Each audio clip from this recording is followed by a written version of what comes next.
निकल के आए और बहुजन समाज पार्टी को, बाबा साहब की विचारधारा को आज 4 बार हमारे बहन जब मुख्यमंत्री बने तो लागू किया साहब। इस तरह से यहां भी करना पड़ेगा। और कांग्रेस नागनाथ है, बीजेपी सापनाथ। ये हमारे महापुरुषों ने कहा है कि इनसे बच के रहना है। नागनाथ के मतलब होता है सापनाथ है कांग्रेस के मतलब होता है हरी घास का सांप है, चुपचाप आएगा आपको डसने का पता नहीं लगेगा। और बीजेपी नागनाथ है माने कि फन फैला कांग्रेस के मतलब दूर से दिखाई पड़ेगा कि नाग आ रहा है। तो यहाँ ब्रजस्थान के लोग तो बल्लम वल्लम लेके तैयार रहते हैं कि आएगा नाग तो निपट लेंगे। बल्लम भाली हमारे पास है, लेकिन सांप ना थोड़ा खतरनाक होता है। कहीं रेत के अंदर से घुस के आएगा, कहीं हरी हरी घास में आएगा, आप जहां बैठेंगे आपको डस लेगा। इसलिए इनसे बच के रहना साथियों, इनसे बच के रहना है। और एक कसम खा लेना है कि आप हम जो हमारी मेहनत है, हम अपनी मेहनत को, अपनी ताकत को 2023 में दिखाएंगे इन लोगों को। और राजस्थान में नीला क्रांति लेकर के आएंगे और नीले क्रांति में बहुजन समाज पार्टी को इतनी ताकत देंगे कि हम इधर सत्ता पे काबिज हो करके रहेंगे। यही मेरा आप सभी लोगों से आज बाबा साहब के पुण्यतिथि पर आप सभी से मेरा निवेदन है कि आप सभी लोग बाबा साहब के फॉलोवर हैं। यहाँ पे सभी लोग बाबा साहब को मानने वाले हैं, बाबा साहब पे जान देने वाले हम सब लोग हैं। ऐसा कोई व्यक्ति नहीं है जो बाबा साहब पे जान न देता हो। ऐसा कोई व्यक्ति है बताइए मुझे?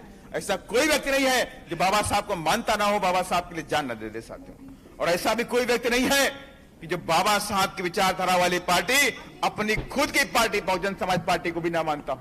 तो बहुजन समाज पार्टी को सत्ता में लाने के लिए हमें प्रयास करना पड़ेगा, पूरी ताकत के साथ में काम करना पड़ेगा, गांव गांव धाड़ी धाड़ी जाना पड़ेगा, अपनी टीम खड़ी करनी पड़ेगी। अभी हमारे गायक मंडली के लोगों ने कहा, मेरा जी ने कहा, झंडा और डंडा, 5 फुट का झंडा और उस पे लगा नीला झंडा।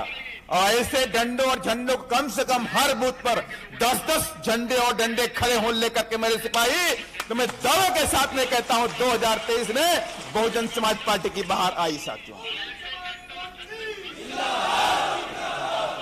इसलिए साथियों, मैं अपनी वाणी को विराम देने से पहले मैं चाहता हूं कि आप सभी लोग इस बात को मत भूलना कि कांग्रेस ने इधर 2-2 बार हमें ठगा है, 2-2 बार हमको ठगा है।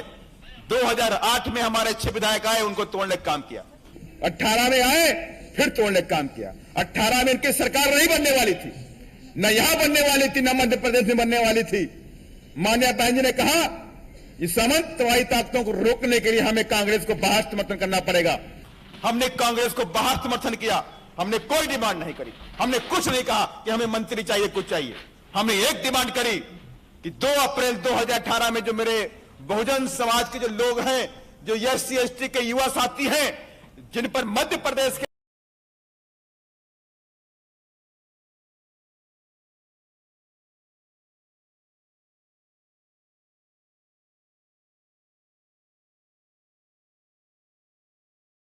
विधायक तोड़ने का काम किया साथियों।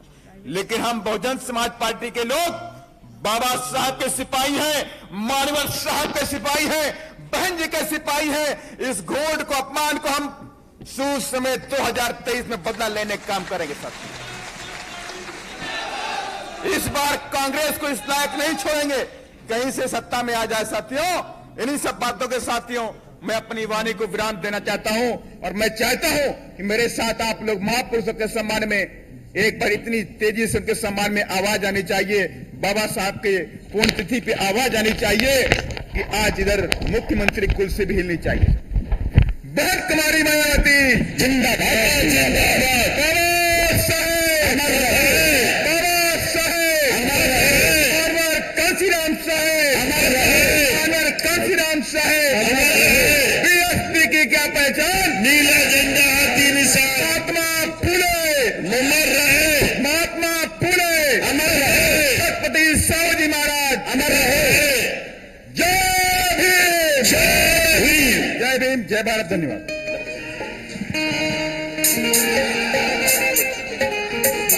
धन्यवाद माननीय सांसद साहब। सांसद साहब ने बाबा साहब डॉक्टर भीमराव अम्बेडकर के परिनिर्वाण पर हमें अपने विचारों से संबोधित किया। बताया कि तुम चाहते तो हालात बदल सकते थे, मेरे आंसू तुम्हारी आंखों से निकल सकते थे, तुम तो ठहरे रहे झील के पानी की तरह, वरना दरिया बन के बहुत आगे निकल सकते थे। माननीय मंजीत मेहरा जी, आइए, बहुत बहुत धन्यवाद। आइए एक दोहा मैं भी लगा दूं जरा। ऐसा लगता है कि मकरूरे आंधियां दरख्तों को पटक जाएंगी, बचेंगी नहीं साख जो लचक जाएंगी। लेकिन 2024 के राजस्थान के चुनाव में ऐसा लगता है कि कांग्रेस और बीजेपी कुर्सियां नीचे से खिसक जाएंगी। धन्यवाद मेहरा जी, आपका बहुत बहुत धन्यवाद। बहुत ही मिशनरी तरीके से आपने आज हमारे कार्यकर्ताओं को संबोधित किया। अब साथियों, मैं इंतजार की घड़ियों को खत्म करते हुए निवेदन करना चाहूंगा, आज की इस बैठक के मुख्य अतिथि और मुख्य वक्ता भाई आकाश सिंह आनंद जी वो आए और अपने ख्यालात हमारे लोगों के बीच में रखे। बहुजन समाज पार्टी जिंदाबाद, जिंदाबाद, बहुजन समाज पार्टी जिंदाबाद, जिंदाबाद, कुमारी मायावती जी जिंदाबाद, जिंदाबाद, कुमारी मायावती जी जिंदाबाद, जिंदाबाद। भैया संघर्ष करो, हम आपके साथ हैं, भैया संघर्ष करो, हम आपके साथ हैं, आकाश भैया संघर्ष करो, हम आपके साथ हैं, आकाश भैया संघर्ष करो, हम आपके साथ हैं, संघर्ष करो, हम आपके साथ हैं। बहुजन समाज पार्टी जिंदाबाद, जिंदाबाद, जिंदाबाद, बहुजन समाज पार्टी जिंदाबाद। जिंदाबाद, जिंदाबाद। अब हमारे बीच में आ रहे हैं युवा दिलों की धड़कन भाई आकाश आनंद जी, वो आए और अपने ख्यालात हम लोगों के बीच में रखे। भाई आकाश आनंद जी।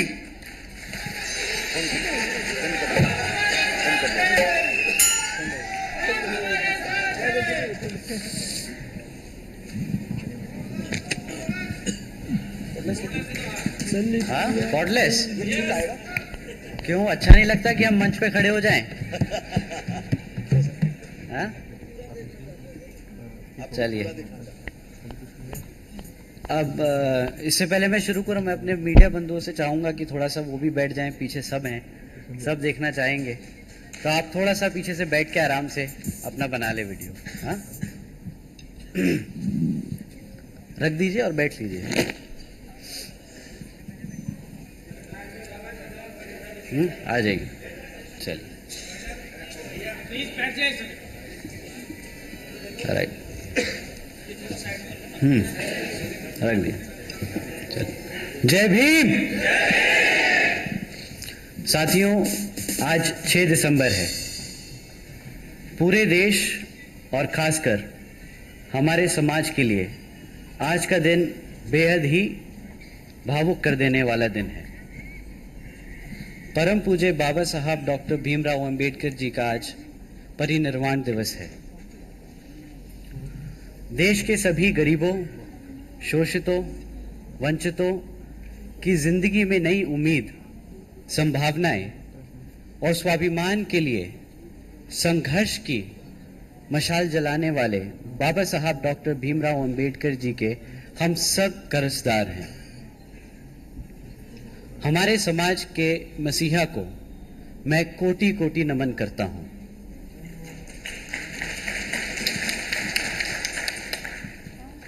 इससे पहले कि मैं आज की बात को शुरू करूं, मैं अपने देश में समय समय पर जन्मे सभी संतों, गुरुओं और महापुरुषों को नमन करता हूं, जिसमें खासकर हमारे महात्मा ज्योतिबा फूले, नारायणा गुरु, छत्रपति शाहू जी महाराज और मान्यवर साहब श्री कांशीराम जी को नमन करता हूं।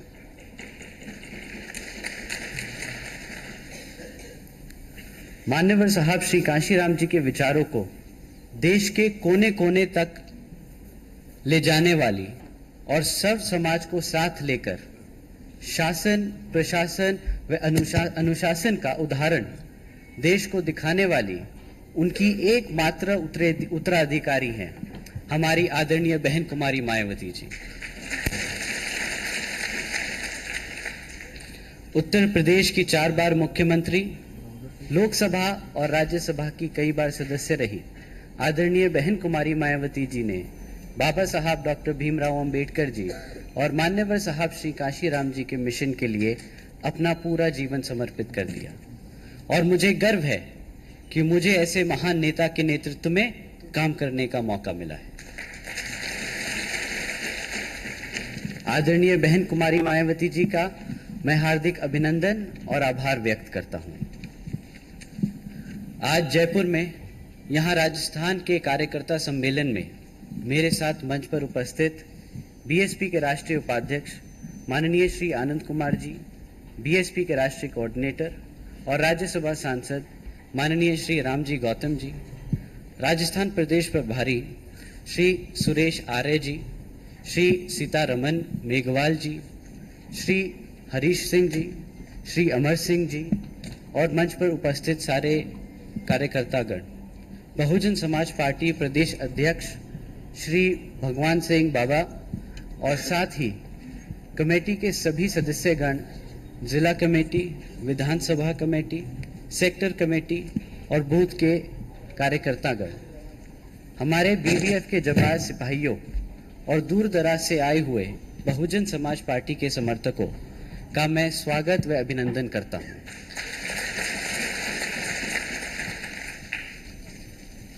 साथियों, बाबा साहब डॉक्टर भीमराव अंबेडकर जी ने भारत के 100 करोड़ लोगों का उनके समाज के अधिकार की लड़ाई लड़ने का हथियार दिया है। इसके लिए उन्होंने जीवन भर कड़ा तप किया, संघर्ष किया और अपने सपनों को एक मिशन में बदल दिया। बाबा साहब का ये सफर आसान नहीं रहा। बचपन से ही हर कदम पर उन्होंने भेदभाव का सामना करना पड़ा, लेकिन इसके बाद भी उन्होंने हर चुनौती का डटकर मुकाबला किया और उच्च शिक्षा हासिल की। उस जमाने में वो विदेश से शिक्षा हासिल कर बाबा साहब चाहते तो एक आराम की जिंदगी बिता सकते थे, लेकिन उन्होंने अपने जीवन को एक मिशन में बदल दिया और मिशन था एक समता मूलक समाज की स्थापना करना। बाबा साहब डॉक्टर भीमराव अंबेडकर जी ने इस समाज में अशिक्षित, छुआछूत को हटाने के लिए व बराबर की हिस्सेदारी के लिए अपना जीवन समर्पित कर दिया और लोग आज भेदभाव और छुआछूत से आजाद हैं। साथियों, समता मूलक शासन और सामाजिक व्यवस्था पर आधारित एक मजबूत लोकतंत्र स्थापित करने के उद्देश्य से मानवतावादी संविधान देकर बाबा साहब आज ही के दिन हम सबको छोड़कर चले गए। हमें आज निश्चय करना होगा कि हम बाबा साहब के दिखाए मिशन को पूरा करेंगे। हमें आज निश्चय करना होगा कि हम एक समता मूलक समाज की स्थापना करेंगे।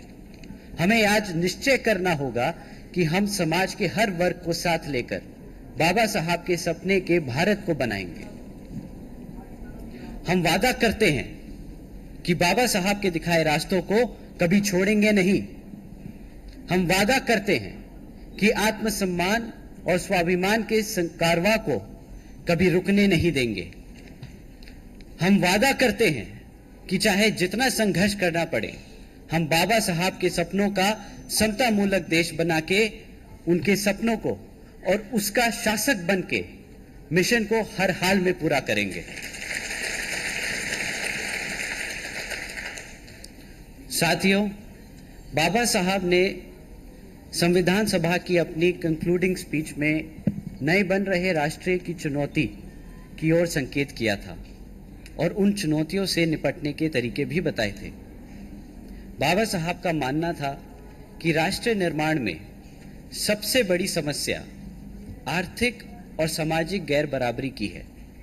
संविधान सभा के अपने इस आखिरी भाषण में बाबा साहब ने आर्थिक और सामाजिक गैर बराबरी को खत्म करने के लिए एक राष्ट्रीय एजेंडा तय किया। बाबा साहब की वजह से ही संविधान के मूल अधिकारों में इक्वल अपॉर्चुनिटी यानी अवसरों की समानता का प्रावधान रखा गया, जिसके तहत देश के सभी शोषितों, वंचितों और गरीबों के लिए आरक्षण के विशेष अधिकार का प्रावधान संभव हो पाया। सभी को बराबरी का मौका मिल पाए, यही बाबा साहब के समता मूलक समाज का मूल आधार था। साथियों, बाबा साहब के इस सपनों को मिशन बनाया मान्यवर साहब श्री काशीराम जी ने, और इसे हकीकत कर दिखाया हमारी आदरणीय बहन कुमारी मायावती जी ने। इसमें कोई शक नहीं कि आदरणीय बहन कुमारी मायावती जी के नेतृत्व वाली बहुजन समाज पार्टी के 4 बार के शासनकाल में समाज के हर वर्ग को साथ लेकर एक बेहतर भविष्य की नींव रखी गई। हम सब भली भांति जानते हैं कि संविधान में मिले अधिकारों के बावजूद हमारे साथ क्या व्यवहार किया जाता है। इसलिए आज बाबा साहब डॉक्टर भीमराव अंबेडकर जी के परिनिर्वाण दिवस के मौके पर मैं फिर से आप लोगों को कहना चाहता हूं कि शोषितों, वंचितों और गरीबों के ये हक की लड़ाई अभी खत्म नहीं हुई है। इस लड़ाई को आगे बढ़ाने के लिए आपको अपनी पॉलिटिकल पार्टी यानी आपकी अपनी बीएसपी को हर स्तर पर मजबूत करना होगा और केंद्र व राज्यों की राजनीतिक सत्ता की मास्टर चाबी खुद अपने हाथों में लेनी होगी। ताली बजा सकते हैं।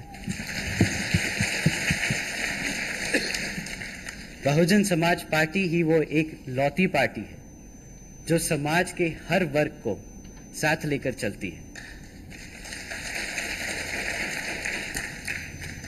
हम किसी का हक मारते नहीं और किसी को किसी का हक मारने देते नहीं।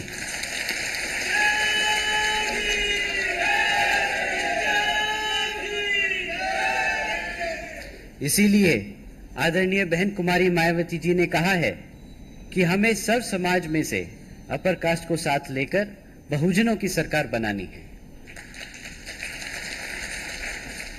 और ये काम तब तक पूरा नहीं होगा जब तक हमारे मिशन में 50% भागीदारी हमारे युवा वर्ग की नहीं होगी। मैं अपने युवा साथियों से खास विनती करता हूं कि बहुजन समाज पार्टी के मिशन से जुड़े हम सब यहां अपने महापुरुषों के शुरू किए हुए मिशन को आगे बढ़ाने के लिए ही आए हैं। हमें फूफाबाजी नहीं करनी, बल्कि अपने समाज के सबसे कमजोर साथियों को भी उनका मान सम्मान और अधिकार दिलाना है। इसीलिए मैं अपने युवा साथियों को बाबा साहब डॉक्टर भीमराव अंबेडकर जी की एक और कही बात याद दिलाना चाहूंगा। बाबा साहब ने कहा था कि अगर ताकतवर बनना है तो पहले खुद को शिक्षित बनाओ, फिर खुद को संगठित बनाओ और तब संघर्षशील बनो। तभी आप सही तरीके से मिशन को साथ लेके आगे बढ़ पाएंगे। मैं फिर से आप लोगों को ये साफ कर देना चाहूंगा कि ये लड़ाई हमारे मान की है, ये लड़ाई हमारे सम्मान की है, ये लड़ाई हमारे स्वाभिमान की है। 2007 से 2012 तक के बेमिसाल शासनकाल में बहन जी ने यह दिखा दिया है कि अगर सत्ता आपके हाथों में है, अगर आपके इरादे नेक हैं और अगर आप में इच्छा शक्ति है तो व्यवस्था और समाज दोनों आपके साथ खड़े हो जाएंगे। उत्तर प्रदेश में 4 बार के शासनकाल में बहन जी के शासन, बहन जी के प्रशासन और बहन जी के लाए हुए प्रशासनिक अनुशासन ने दुनिया को बता दिया कि असल मायने में सुशासन होता कैसे है। एक शासन जिसमें सभी को न्याय मिला, सम्मान मिला और सभी को समान अधिकार मिला। अपने इस मिशन को आदरणीय बहन कुमारी मायावती जी ने कैसे हासिल किया?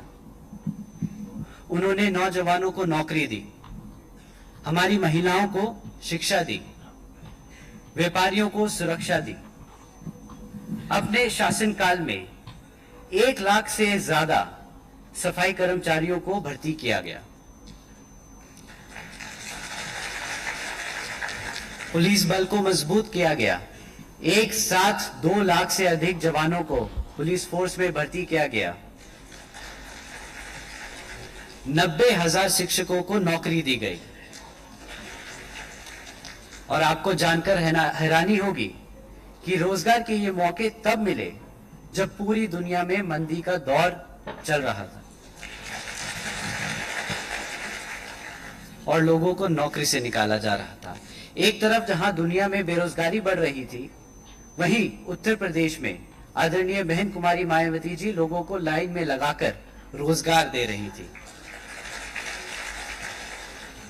अपने शासनकाल में आदरणीय बहन कुमारी मायावती जी ने किसानों की तरक्की के लिए भी हर संभव कार्य किए। गन्ना समर्थक मूल्य में जबरदस्त वृद्धि की गई। मिल्क प्रोडक्शन में यूपी को देश में नंबर 1 बनाया गया। किसानों का पिछले शासनकाल में बकाया गन्ना मूल्य सहित 42,700 करोड़ रुपए का रिकॉर्ड भुगतान किया गया। इससे यूपी के किसान की उस दौरान आय दुगनी हो गई। कृषि भूमि आवंटन योजना के तहत कई लाखों गरीबों व भूमिहीन परिवारों को भूमालिक बनाया गया। आदरणीय बहन कुमारी मायावती जी ने समाज के हर तबके के लिए काम किया है। आदरणीय बहन कुमारी मायावती जी का शासन हमेशा बहुजन समाज पार्टी के सर्वजन हिताय व सर्वजन सुखाय की नीति पर ही चला। कभी किसी के साथ भेदभाव नहीं हुआ। सर्व समाज सर्वजन हिताय की नीति के तहत ही आदरणीय बहन कुमारी मायावती जी ने 2007 से 2012 तक के अपने कार्यकाल में जनरल कैटेगरी की सरकारी भर्ती पर लगी रोकों को भी हटाया। यही नहीं, उन्होंने सर्व समाज में से अपर कास्ट के युवा डॉक्टर्स, इंजीनियर्स आदि को सरकारी नौकरियां भी दी। साथ ही विभिन्न विभागों में पहले से खाली पड़े सरकारी पदों को विशेष अभियान चलाकर भरा गया और लोगों को सरकारी नौकरी दी गई। सर्व समाज के तमाम छात्रों की डॉक्टरी, इंजीनियरिंग और मैनेजमेंट आदि के उच्च प्रोफेशन में पूरी भागीदारी करने के लिए लखनऊ में छत्रपति शाहूजी महाराज प्रशिक्षण केंद्र की स्थापना भी की गई। मैं बहन जी का जितना भी शुक्रिया अदा करूं उतना ही कम है, क्योंकि आज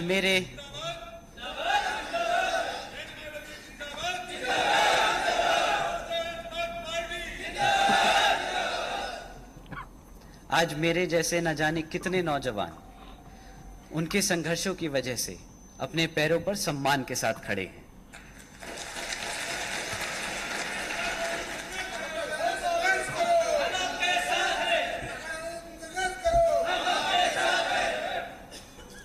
हमें यकीन था कि हम पर होने वाले किसी भी अन्याय के खिलाफ हमसे पहले खुद हमारी बहन जी हमारी ढाल बनकर खड़ी हैं।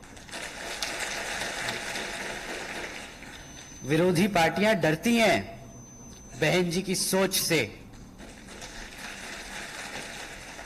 विरोधी पार्टियों को डर है बहन जी की ताकत से। विरोधी पार्टियों को डर है बहन जी के शासन से। वो सोचते हैं कि आखिर कैसे बहन जी के सत्ता में आते ही अपराधी प्रदेश छोड़कर भाग जाते हैं। कैसे बहन जी का नाम सुनकर उत्तर प्रदेश के सो कॉल्ड माफिया, बाहुबली, गुंडे थर थर कांपने लगते थे। 1995 में जब बहन जी पहली बार मुख्यमंत्री बनी तो शासन में आते ही उन्होंने करीब 1,45,000 अपराधियों पर गुंडा एक्ट लगाकर उन्हें जेल भेज दिया। और यही वजह है कि जब भी आदरणीय बहन कुमारी मायावती जी सरकार में आती हैं तो तब अपराधी प्रदेश छोड़कर भाग जाते हैं। और यही वजह है कि बहन जी के राज में हर वर्ग के लोगों को सुख और शांति से रहने का मौका मिलता है।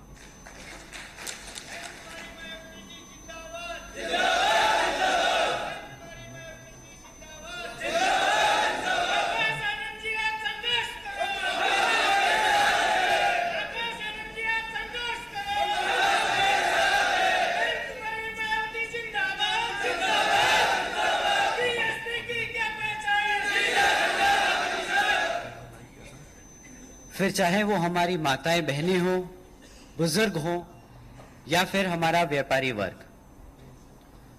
सत्ता में चाहे कांग्रेस हो या बीजेपी, इन दोनों ने ही सरकार में रह के हमेशा हम पर अपराध और हमारे साथ भेदभाव किया है।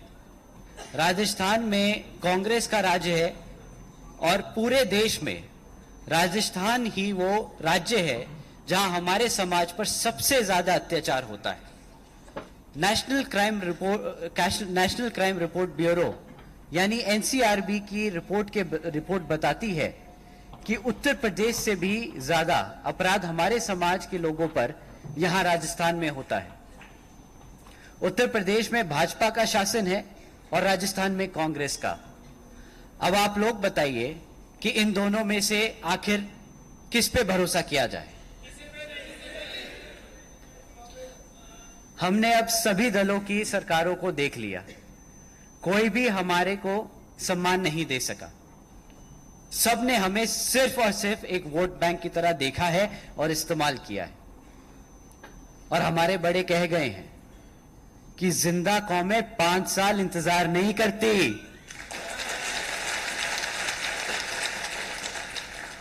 इसलिए अपनी पार्टी की ताकत को समझिए, अपने वोट की ताकत को समझिए और बहुजन समाज पार्टी को हर स्तर पर मजबूत कीजिए। जय भीम, जय भारत।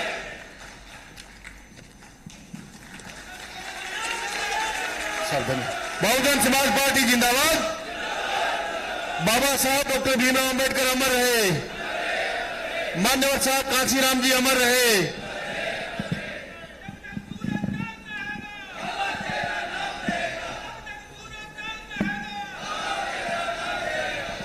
अब कार्यक्रम की अध्यक्षता कर रहे बहुजन समाज पार्टी राजस्थान प्रदेश के अध्यक्ष माननीय भगवान सिंह बाबा जी अध्यक्षीय भाषण देकर के कार्यक्रम का समापन करेंगे। माननीय भगवान सिंह बाबा जी। बहुजन समाज पार्टी जिंदाबाद।